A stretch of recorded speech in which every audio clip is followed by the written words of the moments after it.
Sesha. In this video, we are going to investigate our very own first case, and we are going to give the evidence that are available in the resource section. So first we'll start by creating a folder called investigation, and usually whenever I work on any kind of case, this is the file hierarchy that I use. The first thing that you need to do is create a folder called cases. Now this is important because we don't want to merge the folders that are available, that are files that are available in our system and the case system. So I create two folders, one is cases and the second is the hash set that we are going to take a look at in the later part of the series. The second thing that you need to do is inside cases you can create multiple cases. Let's say for example at a time you're working on multiple cases, you can do that by creating a new folder for every case. It is highly recommended that you create a new folder for every case, and this is really important. Now usually every case has a case number or a case ID that you can follow. For example, in our case we can start with 001. So this is how I work, and usually after the hyphen I can add in the detail from which department the case has come. So let's say for example if there is a certain department that is giving you the case, you can just add it and then the name of the suspect or some reference. Let's say for example in our case we'll just type in test. So all the case related modules will be inside this case. Whereas if you have some other case, let's say if you're working on a different case from a different department, you can just add in the case ID and then the detail, so you understand which case you are actually working on. Now the main and the most important part is inside every case you have to create at least 4 folders, and I'll tell you the importance of all the 4 folders. The first and the most important thing is report generation and time stamping. So let's say if you're working on this case, you can just create a first folder and you can name the folder as docs. This is the first thing that you will do in every case, and inside the docs folder you can add in screenshots and all the timestamps. Usually what I do is I create a text file with the same name of the folder, that is the case, and the timestamp.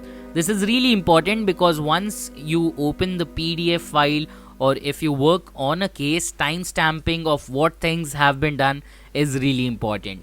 So just open the text document, and by default there is a feature in Windows that allows you to print the timestamp by pressing the F5 key on your keyboard.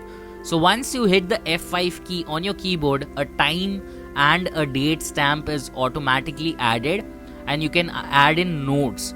So after every procedure I recommend you to add in the timestamp and the note because it is quite important to give all the timestamps. So let's say if the case is created and a folder is created at so and so time. Now the next folder is the folder for images.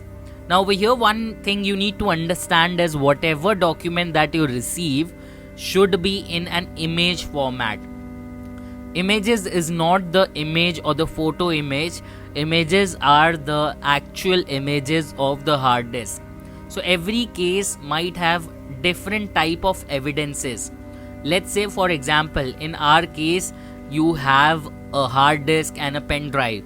In a certain case, if the police or the law agencies has confiscated 2 devices, let's say the first one is a hard disk and the second one is a pen drive of the suspect. So you have to create images of both the evidences, and usually I name them as exhibit 1, exhibit 2. So you can create folders inside the image folder and you can add in the image of the evidence that you have collected. In the later part of the course, we'll take a look at how to create images of phones, pen drives, hard disk and various other things. So once you add in the exhibit folder, don't forget to add timestamp after doing each and every part. Autopsy version is also important because after you complete your investigation, maybe the other person might be using a different version of autopsy. So adding the version of autopsy is also important. So 2 folders are done, the next and the most important folder is the report folder, because the case can take a long time and evidence should be submitted in courts after a long time. So once you produce your evidence in court, you need to have the evidence and the reports ready for each cases. So the next folder that I usually create is the report folder, which has all the reports that I am going to generate. Now inside every case you can create different folders, and the third folder is the report folder. There is also one important folder that needs to be done, that is called the autopsy folder, because autopsy software usually creates a lot of files, and thus creating a separate folder for autopsy is really important. Now here comes the part where everything is set up. Now it's time to add in the images of the case. In the later part of the course, I am going to teach you how you can add in images or create images of mobile phones, of laptops, of hard disk, external hard disk and pen drive. So this is the basic hierarchy. Now in the cases folder, inside the case, you can just move into the images folder, and let's say in exhibit A you have to add in the image of the hard disk. Now I'll be showing you, and in the resource section you can see the suspect data.dd file, which is an external hard disk image which we are going to use as a test data to work around.